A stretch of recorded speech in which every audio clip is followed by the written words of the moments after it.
함께 하나님 말씀을 보게 될 텐데, 오늘 말씀은 초막절을 다 지킨 다음에 이스라엘 백성들이 초막절을 거두고 다시 집으로 돌아오면서 예수님과 함께 나누었던 그 대화의 이야기들을 하고 있는 겁니다. 초막절은 그 이야기를 통해서 출애굽 당시에 반석에서 그 물을 얻는 사건, 그 사건을 통해서 이야기들이 시작되는데, 초막절 절기 중에 7일 동안 제사장들은 실로암 물을 갖다가 항아리에 이렇게 붓는 그런 일들을 합니다. 성전의 그 제단 서편에 있는 그 항아리 물에다가 항아리에다가 물을 이렇게 붓는 일입니다. 그 일을 통해서 여러 메시지들을 주님 허락해 주시는 거예요. 그 가장 중요한 이야기가 오늘 37절에 있는 이야기인데, 명절 끝날 곧 큰 날에 예수께서 서서 외쳐 이르시되 누구든지 목마르거든 내게로 와서 마시라 라고 선포하고 계셔요. 어떤 우리가 인간적으로 생각하는 그런 물들이 아니라, 목마르거든 이라는 말은 영적인 갈급함을 의미하고 있습니다. 또 생수, 생명을 상징하고 있는 이야기들로 주님 말씀하고 계시는 거예요. 영적인 갈급함과 생명의 물을 얻고자 하는 자는 주님께 나오라고 선포하고 있는 거예요. 그 당시 많은 사람들이 이 이야기를 듣고 얼마나 놀랐겠습니까? 말도 안 되는 이야기를 하고 있다고 아마 다 이야기를 했을 거예요. 그런데 주님께서는 분명히 거룩한 믿음의 삶의 여정 가운데 생명의 생수를 얻을 수 있는 유일한 방법은 주님에게서로부터다라고 지금 말씀해주고 있는 겁니다. 38절에 보면 나를 믿는 자는 성경의 이름과 같이 그 배에서 생수의 강이 흘러나오리다 라고 말씀하셔요. 성경에 기록된 대로 하나님을 믿고 주 예수 그리스도를 영접하는 모든 사람들에게는 생수의 강이 흘러나오게 된다는 거예요. 이 여러 이야기들을 사람들에게 선포하시고 삶의 여정 가운데 어떻게 하면 우리가 하늘의 은혜를 만날 수 있는지, 영원한 생명을 누릴 수 있는지에 대해서 설명해 주고 계신 거예요. 사람은 그렇죠. 사람은 늘 영원한 행복을 누리기를 원합니다. 영원한 행복을 누릴 수 있는 유일한 방법은 뭐냐면 그리스도께 나아가는 것밖에 없어요. 주님의 은혜로 말미암아 하나님의 은혜를 누리고, 주님의 은혜로 말미암아 우리에게 목마름이 해결될 수 있는 영원한 생수를 예수 그리스도 그분을 통해서만 얻을 수 있는 거예요. 그 어떠한 것도 세상에 그 무슨 대단한 것이 있다 하여도 우리를 만족해 줄 수 없다는 거예요. 또 그것이 우리에게 생명을 주지 않는다는 거예요. 오늘 예수님은 나로 하여금 예수 그리스도 안에 있는 생수, 다시 말해서 성령의 영향력 안에 있어야 한다고 선포하고 계시는 거예요. 그래서 39절에 그렇게 말씀하시는 거예요. 이는 그를 믿는 자들이 받을 성령을 가리켜 말씀하신 것이라 라고 말씀하셔요. 성령을 통해서 우리의 삶에 힘을 얻고, 성령을 통해서 우리의 모든 의심과 두려움이 사라지고, 성령의 이끌림 받는 거룩한 삶으로 하늘의 거룩한 생명의 삶을 살게 되는 거예요. 이 성령은 사모하는 자들, 주 앞에 나오는 자들, 오늘 말씀과 같이 주님께 나와 주님 내가 목이 마릅니다, 주님 내가 갈급함이 있습니다 라고 고백하고 주 앞에 서는 모든 이들에게 약속하신 하나님의 은혜라는 거예요. 이 성령을 통해서 우리는 새로운 충전을 받고, 성령을 통해서 우리의 삶이 어떻게 가야 하는지에 대한 이끌림의 역사를 우리가 만나게 되는 거예요. 성령은 생수처럼 콸콸콸 쏟아나오는 생수처럼 시내처럼 풍성하게 흘러나와서 우리의 삶에 거룩한 은혜로 채워주신다는 거예요.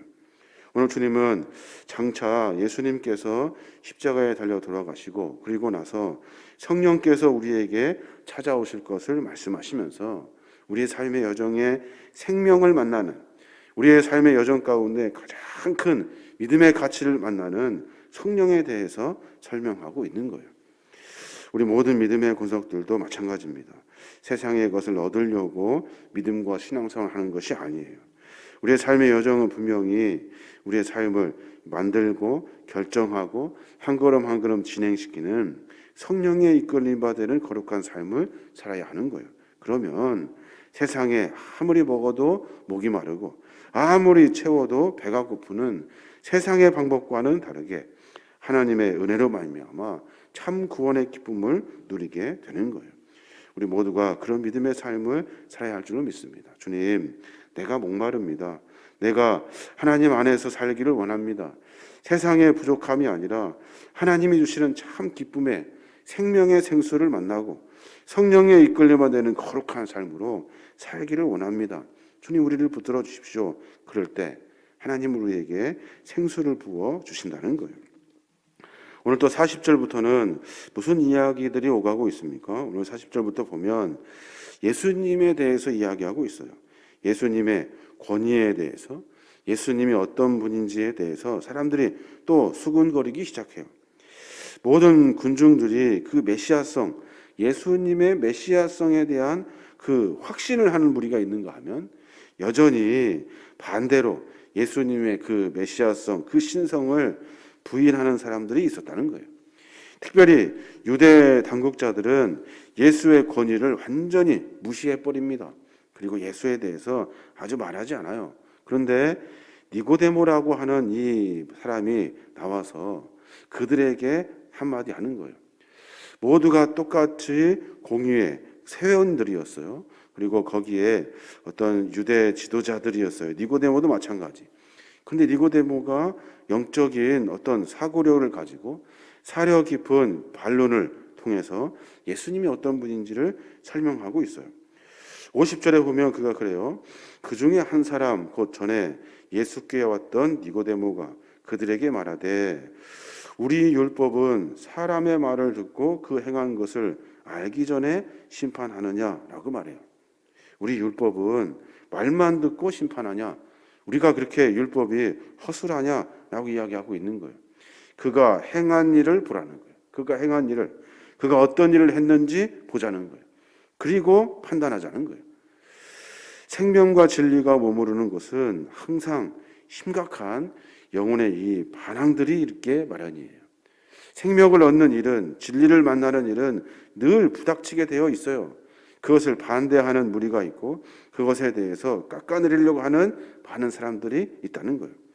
신앙도 마찬가지입니다. 신앙도 믿음 좋은 신앙이 있고 불신앙의 신앙이 있어요. 늘 양면이 있는 거예요.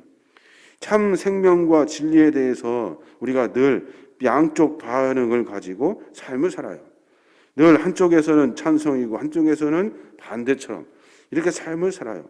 예수님 메시아가 오셨음에도 불구하고 다른 사람들은 반으로 쫙 갈라져 가지고 이쪽에서는 예수님을 인정하고 이쪽에서는 예수님을 안 인정하고 이런 삶을 사는 것을 우리가 볼 수가 있습니다. 생명과 진리에 대해서 우리가 어떻게 반응하느냐에 따라서 마지막 결국에 종말에 가서 우리가 영원한 구원을 얻느냐 영원한 심판을 서게 되느냐라는 그 판결음이 나게 되는 거예요. 다시 말해서 지금 현재 이 순간에 우리가 어떤 생각을 하느냐에 따라서 궁극적으로는 심판과 그리고 구원의 문제가 해결되게 되는 거예요. 현재 지금 우리가 바르게 보고 바르게 판단하고 신앙 안에 살려고 몸부림칠 때 하나님의 은혜를 만나게 되는 거예요. 오늘 수많은 종교 지도자들이 여러 이야기들을 듣고서 자기들의 생각과 다른 예수님의 그 모습을 보고 예수에 대해 반기를 들기 시작합니다. 들었던 이야기들 가만히 생각해 보니까 자기들의 권위를 무너뜨리는 일이고 자기들이 했던 일들에 대해서 반기를 드는 마치 반론자와 같은 예수님의 그 말을 듣고 모든 사람들이 예수를 내치기로 작정한 거예요. 그때 한 사람 니고데모라고 하는 이 사람이 아주 진 생명과 진리 앞에 서서 바른 이야기를 하고 있는 거예요.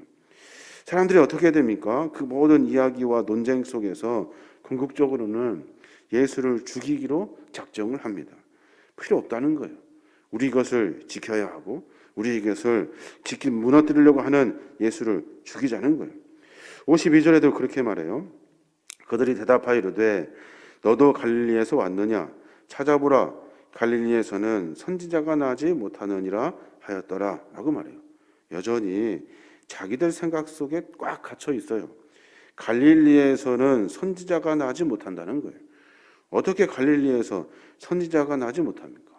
삶의 모든 여정 가운데 하나님이 우리에게 주시는 귀한 말씀들을 가만히 들여다보면 메시아가 어떻게 오시는지, 그리고 또 메시아가 어떤 일을 하는지를 우리가 분명히 분별하여서 옳고 그름을 판단할 수 있어야 되고, 생명과 죽음을 선택할 수 있어야 되고, 진리와 비진리의 그 틈바구니 속에서 거룩한 진리를 선택할 수 있는 삶의 지혜가 있어야 하는 거예요.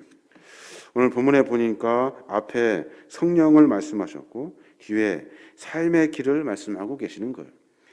다시 되짚어 보면 성령께서 우리의 삶을 만들어 가시도록 늘 주님 앞에 서야 될 줄로 믿습니다.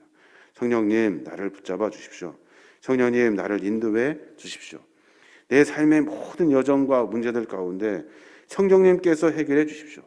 그 성령님께서 우리를 이끌어지지 아니하시면 저는 영원히 목마른 존재가 될 수밖에 없습니다. 이런 고백을 통해서 우리의 삶을 만들어 가야 하는 겁니다. 오늘 하루 가운데 그런 고민이 있었으면 좋겠습니다. 문제들이 많거든요. 무엇을 선택해야 할지 모르는 수많은 문제들 속에서 그 문제를 해결하려고 하는 이 갈급함 속에, 이 목마름 속에 성령의 은혜를 구하는 거예요. 성령님, 우리의 삶을 인도해 주십시오. 내 삶의 갈급함과 목마름으로 살지 아니하도록 성령께서 생수를 부어주시고 성령께서 내 길을 인도해 주십시오. 이런 고백이 우리의 고백이 되어야 될 줄로 믿습니다.